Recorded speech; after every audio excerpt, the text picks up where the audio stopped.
We've been in business since March the 13th. Next month will be 38 years. So the four owners are me and Leanne, Kathy, my sister, Roy, my brother, and my nephew, Lee.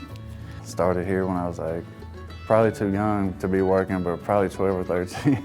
Because my dad, that's all he ever did was the restaurant business, you know, his entire life. We was just raised in restaurants, and I just watched and learned. Roy's Barbecue is a great little family business here. They're wonderful people. You know, they serve the down-home cooking food with that love and affection of just every person that comes in. You're like the next door neighbor to come visit.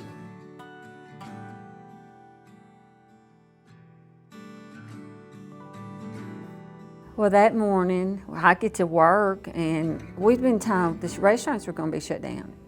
First of all, I thought we were going to go broke. I'm thinking there's no way we'll be able to make it, you know, with a shutdown, and, you know, you just don't know, you know. We got online and we just told our customers, you know, we're going to be open. Hey everybody, it's Mary and Kathy Jo here with me. It has been some kind of day here at Roy's. Our life changed 100%. We went from dine-in to Sonic. I mean, we had the window service, and we'd go out to the cars, and they just stuck with us, and we stayed busy.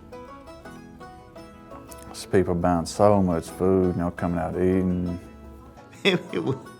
It's just, they really supported us. They really did. You know, we're not the type of people to go and ask for nothing we don't need. But Steve and First Southern has helped us with anything that we've ever asked for. Well, First Southern, they've been with us from day one. Talked to Steve at the bank, and I did ask him if we needed a little help to get through until things got to looking better. He came out here. Actually, he met us out here. He led us through it, told us exactly what to do. That was very smooth. And they figured out how to just keep their business alive and afloat. But I'm sure like every restaurant in the area around the country, they all struggled with how do we keep our doors open, keep payroll going, keep people employed, and keep serving the public who had a need for wanting to go out to a local restaurant and eat and visit with their neighbor. But they figured it out. It's sometimes hard having a business, a family business. It's not always easy, but I think Mom and Dad would really be proud because it's a challenge, but we do good.